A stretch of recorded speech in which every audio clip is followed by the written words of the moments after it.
Mani sauc Ēriks Niedra, un mūsu raidījumā par cilvēkiem, notikumiem, vidi, par patēriņu precēm, modi un mūziku, par visu to, kas iespaidojas mūsu sadzīvi un veidojas mūs tādus, kādi esam šobrīd.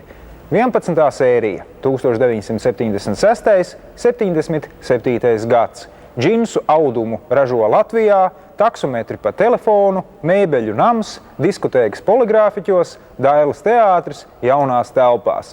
Raidījumu viesi Jānis Cepurītis un Gunārs Asaris.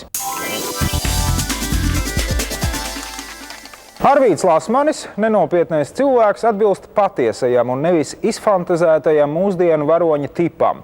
Turklāt Jāņa Streiča filmā parādās visi padomju dzīves atribūti – komunālais dzīvoklis, haltūras, sevis nodrošināšana ar personisko siltumnīcu un socialistiskās sacensības uzpūstā acu aizmālēšana.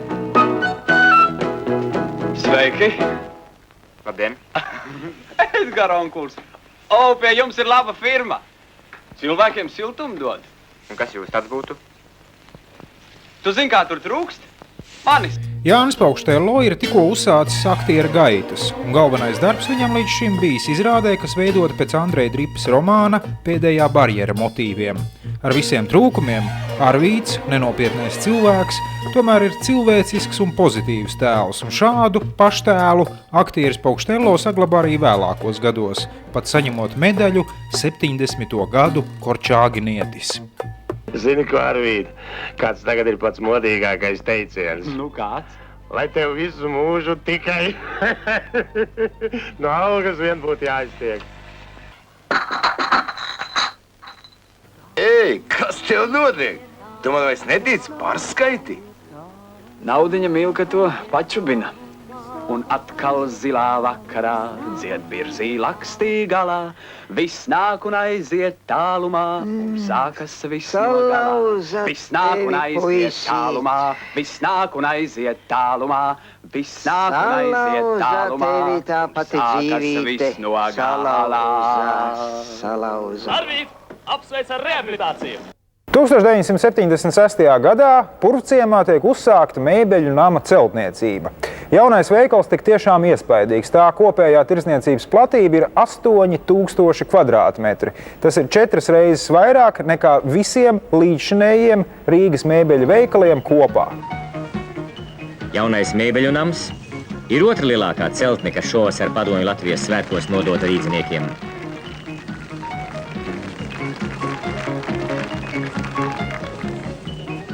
$21,000 kvadrātmetru platība, lai vieglāk varētu iegādāties mēbeles un saimniecības preces. Tā ar jaunceltniem bagātajai Rīgai nebija izšķērdība, bet nepieciešamība. Mēbeļu nams Purvciemā tagad ir ērtākā vieta pilsētā, kur jauna dzīvokļa īpašniekam iztērēt interjeram paredzēto naudu.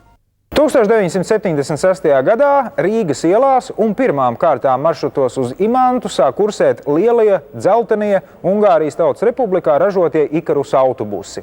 To gaita līganāka, vadīšana vieglāka un salonos arī pateicoties pa vidu izvietotajai garmoškai kļuvis daudz plašāks. Turklāt vasarā atverot lūkas var ļauties arī svaiga gaisa plūsmai. Dzeltenos Ungāru autobusus rīdzinieki iecienījuši jau sen. Pūkojamies vienīgi tad, ja tie kursē neregulāri. Visbiežāk vainīgi slikti ceļi, dažādi tehniski defekti. Lai tos novērstu, Rīgas autobusu parkā iekārtots mācību un informāciju centrs Ikarus.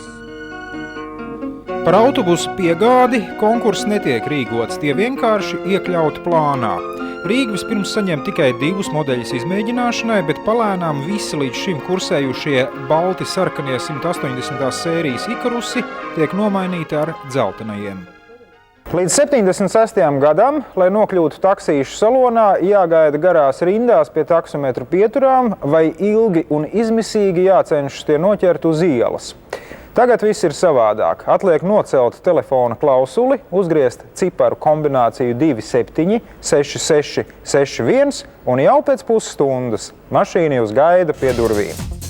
Telefona līnija, protams, allaži ir aizņemta, tāpēc drīz vien tiek ierīkot arī 8 citi numuri. Pēdējais cipars tagad ir pēc izvēles – no 1 līdz 9. Par izsaukumu jāmaksā 1 rublis. Iekāpjot mašīnā, tas jau redzams uz nepacietīgi tikšķošā skaitītāja. Vispār jau taksis ir diezgan dārgs prieks, bet ja sametas 4, tik traki vairs nav. Un, kad sabiedriskais transports vairs nekursē, vai arī pēc viesībām dvēsele jūtas plaša un brīva, taksometrs taču ir vienīgā alternatīva. Dienvidu austrumos no Rīgas Atsonas pagastā tiek celts un atklāts TEC 2.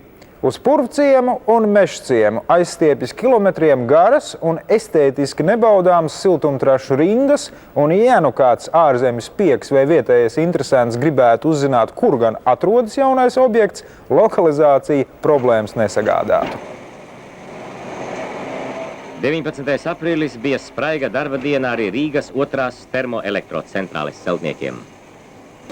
Valentīna Vertunova vīri cēluši Asuānas, Ļaviņu un Rīgas hidroelektrostacijas. Tagad viņu pieredze nodara 5-gades triecienu celtnē TEC 2. Vietas izvēle jaunās centrālas būvēšanai sagādā vislielākās galvas sāpes, jo tā aizņem 220 hektārus zemes. Agregātu dzēsēšanai tā patērē 20 000 kubikmetrus ūdens stundā, un vēl taču siltums jānogādā uz Rīgas guļamrajoniem. 17. gada sākumā Rīgā bija izveidojusi situācija, ka sāk pietrūkt siltuma jaudas. Un siltuma jaudas sāk pietrūkt noteiktā rajonā, un nebija kas kurina. Izēja bija celt vai nu spēkstaciju vai jaunu katlu māju. Pašā sākumā, kad laidām ūdens katlu māju, pusdienas laikā zēni vienkārši iekrāva stalēšu dejgals nevajadzīgs skursteņu pamatnē. Aizkurināja, pa skursteņu nāk dūmi. Viss skatās, vai tiešām jau ir palaists. Palaists nebija, bet dūmi bija. Dūmi nekad nav bez uguns. Un tā izsalaišana bija pāris dienas vēlāk. Projekts bija taisījis Rīga, mūsu pašu siltuma elektrā projekts. Projekts bija pietiekami labs. Tiem laikiem arī iekārta bija pietiekami moderna. Zudumi, ja viņi tiek mērīti ar šīsdienas mērauku, varēja būt mazāk, bet tas viss ir toreiz, kad celta bija tāda materiāla. Un tad tika pieļaut tādu zudumu. Un toreiz tas maksāja savādāk. Tagad maksā citu naudu. Protams, no viņiem būs jātiek vaļā. 20. gadsimts postskriptum. Raidījumu atbalsta aģentūra Rīga 800 un Lat-Telekom. Vēl 60. gada sākumā, būdams Jūrmālas izpildu komitejas priekšsēdētājs, Arnolds Deglaus pavada daudzus pārdomu mirkļus, stāvot bez maz vai mūžīgajā rindā pie dzelzceļa pārbrauktuvas Dzintaros. Viņš esot teicis, šeit jābūt tiltam. Paiet gadi, un 76. gadā jaunais ceļa pārvads tiek atklāts. Viadukts Dzintaros – viena no Jūrmalas jaunbūvēm. Jau šovasar pār to atklās satiksmi. Tā būs likvidēta tradicionāla automašīnu rinda pie vecās dzelzceļa pārbrauktuves.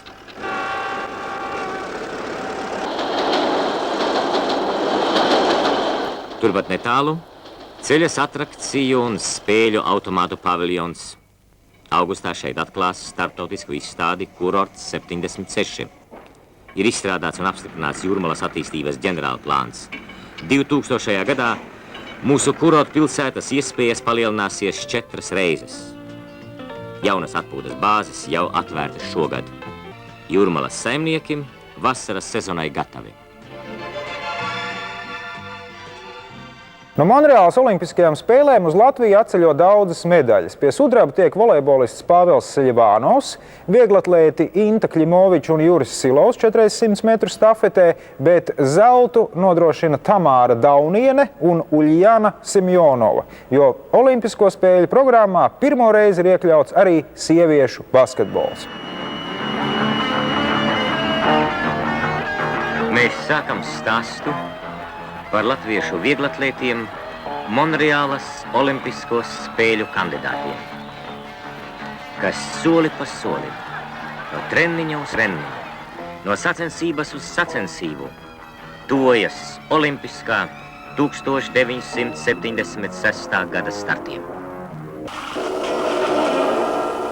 Pirmoreiz olimpiādes startē mūsu Inta Kļimoviča, izcīnot sudrabu.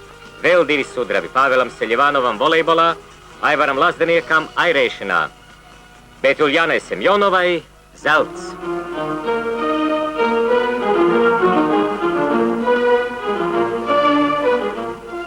Jūs redzat un dzirdat.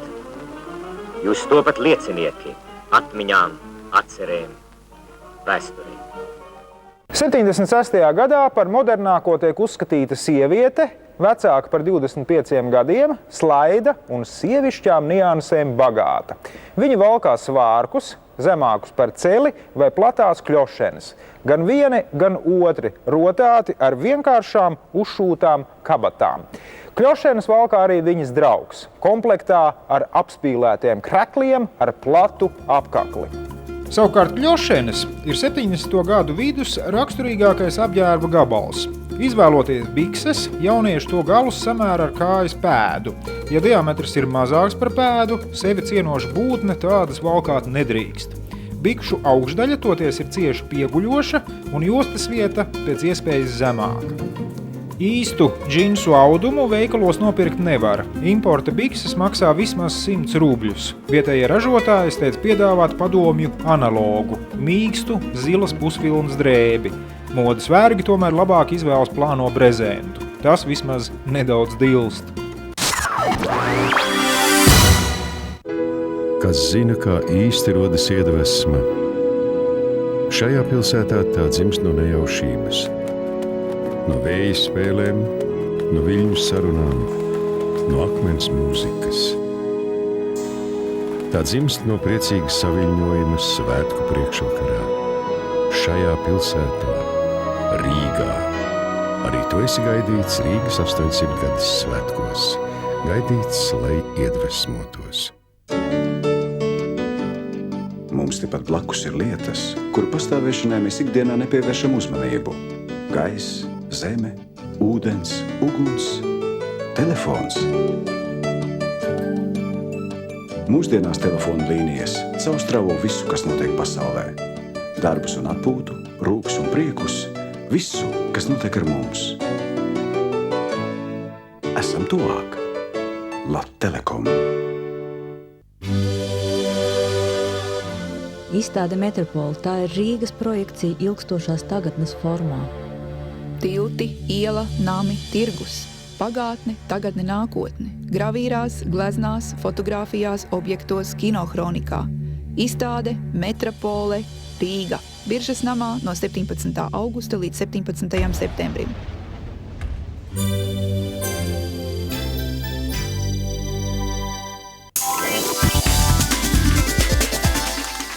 Maskavas olimpiādei Padomju Savienībā gatavojas ar druģainu pacilātību. Saulēcīgi tiek izsludināts olimpisko spēļu emblēmas un talismana konkurss. Attēlojot 2 apvienotus skrejceļus, kas augstceltnes formā augšup vijoties finišē pie socialistiskās zvaigznes, Vissavienības emblēmu konkursā uzvar reizeknietis Vladimirs Arseņķevs. Līdz olimpiskajām spēlēm Maskavā 4 gadi, bet Latvijā jau zinām pirmo uzvarētāju – Vladimirs Arseņķevs.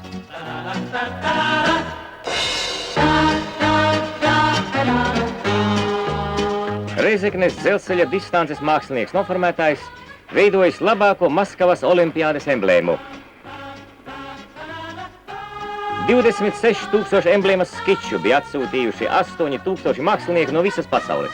Sadraudzības pilsētas Rīgai ir Polijā, Vācijas Demokrātiskajā republikā, Somijā un arī Japānā. 1977. gadā tiek organizētas Kobes dienas Rīgā, kurām veltītajā izstādē cilvēkiem iespējams saņemt suvenīrus, krāšņus bukletus, bet pašiem laimīgākajiem tikt arī pie krāsainiem, apdrukātiem iepirkuma maisiņiem. Kobe, viena no lielākajām Japānas ostām, Rīgas austrumu māsa. Pie mums ciemos Kobes municipalitātes delegācija.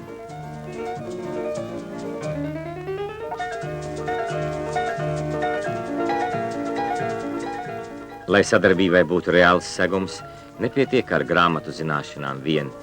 Svarīga ir dzīva saskarsme ar otras tautas kultūru. Pilsētas mērs Tatsuo Miyazaki atklāja Kobes bērnu zīmējumu un tautas mākslas izstādi.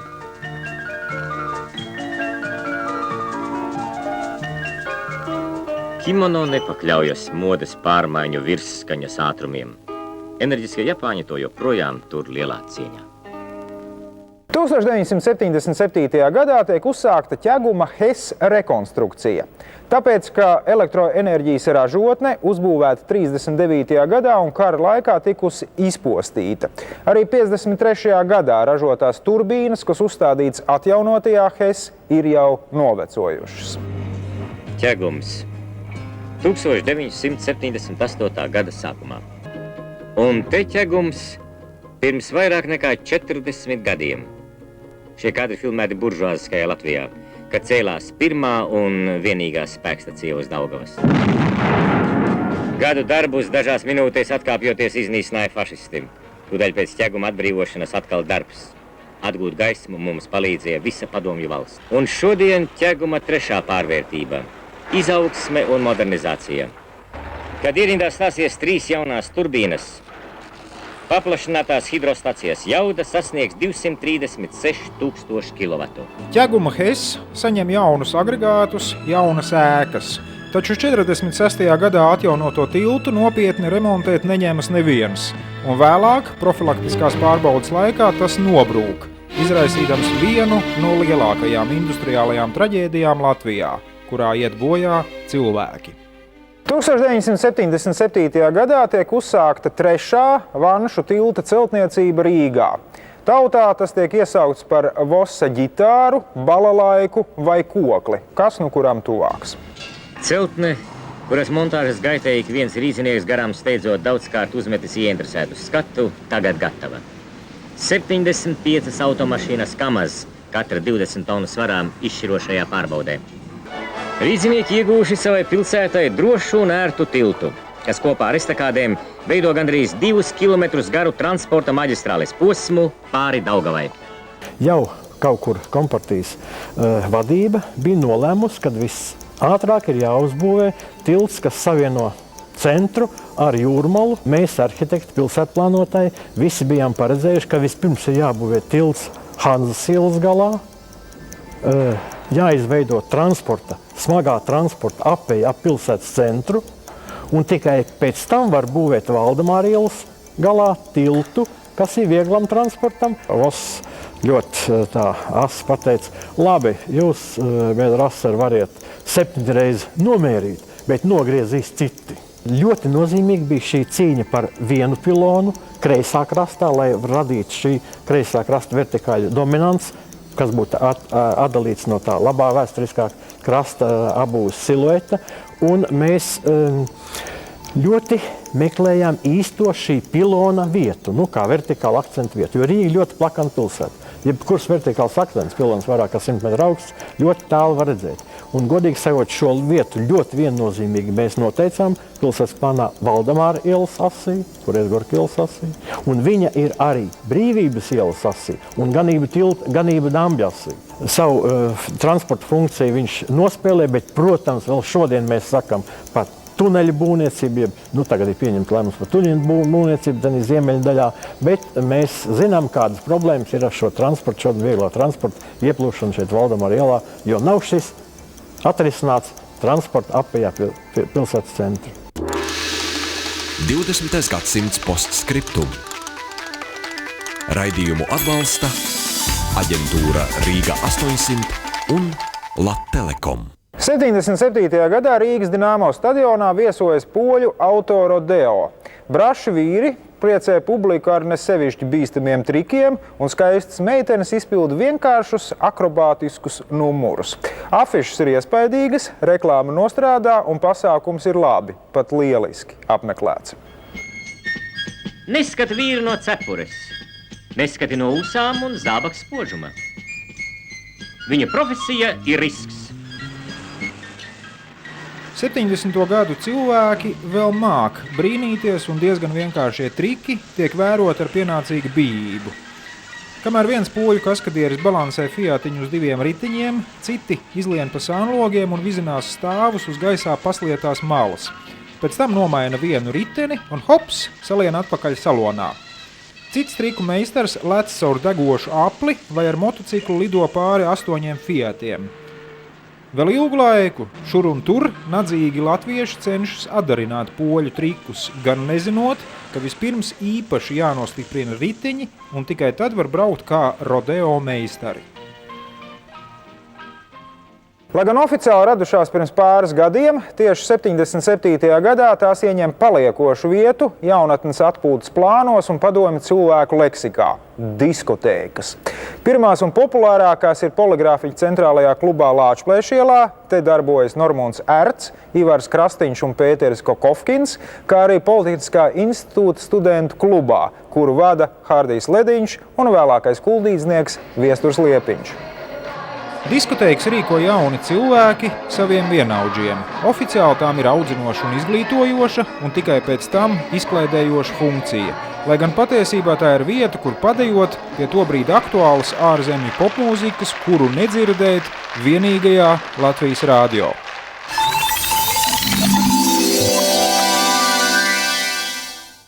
Diskotēkas Poligrāfiķos notiek 2 reizes nedēļā, no 7 līdz 10 vakarā. Ilgāk nedrīkst, jo apkārt atrodas dzīvokļi un tiks traucēts iedzīvotāju naktsmiers. Zāle ir maziņa, biļešu skaits ierobežots, tāpēc galvenā drūzmēšanās notiek šeit, uz kāpnītēm pie ieejas durvīm.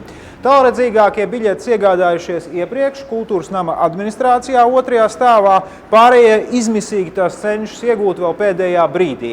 Oficiālā cena ir rublis un 50 kapeikas, lai gan no rokas pērkot iznāk krietni saulītāk. Rekords tiek uzstādīts 85. gada sezonas atklāšanā – 45 rubļi par biļeti. Diskotēkas norise sadalīta 2 daļās. Pirmajā dižžokejs pilda savdabīga lektora funkcijas, izvērsts stāstīdams par kādu kolektīvu vai izpildītāju biogrāfisko un radošo vēsturi.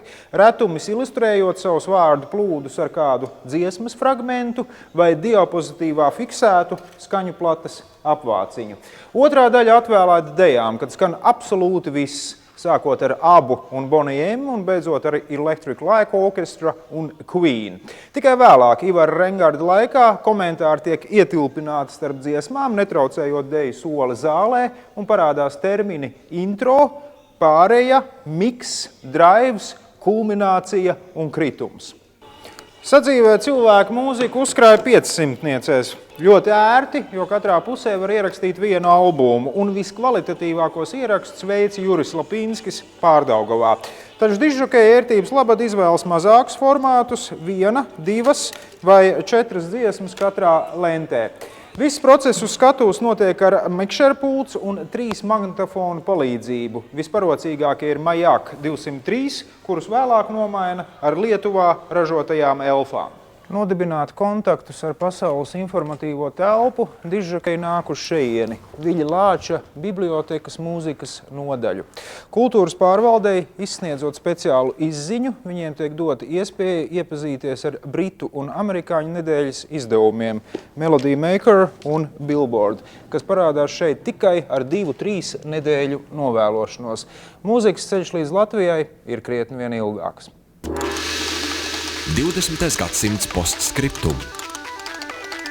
Raidījumu atbalsta aģentūra Rīga 800 un Lattelekom.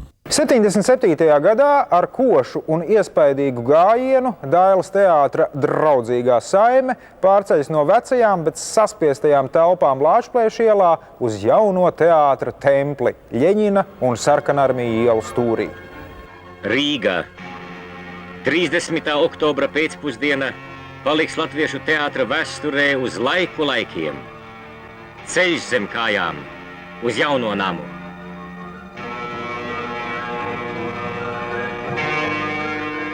Gadu desmitiem sirmā Rīga neko tādu nav pieredzējusi. Tūkstoši iznākuši ielās apliecināt mīlestību teātrim. Beidzot, visu izrāžu skatītāji ir vienā pulkā. Viņi tiekas ar saviem varoņiem.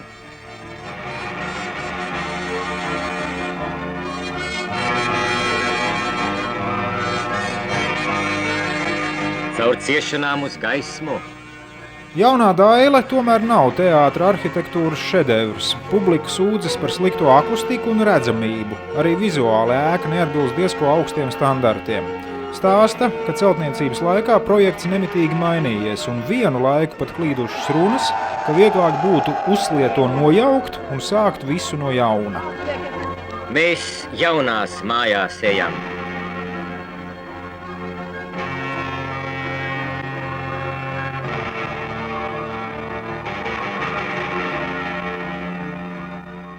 Tā bija raidījuma cikla 20. gadsimts postskriptum 11. sērija, 1976. 77. gads. Cilvēki, notikumi, vide, patēriņa preces, mode, mūzika, viss, kas iespaidojas mūsu sadzīvi un veidojas mūs tādus, kādi esam šobrīd. Nākamajā sērijā 1978. 79. gads. Uzbrucējs Helmuts Balderis, Līvānu stikla vāzes, TV komplekss Zaķu salā, Imandienas, Maija Tabaka, Rietumberlīnē. Visu labu un līdz nākamajai kopējo atmiņu reizei!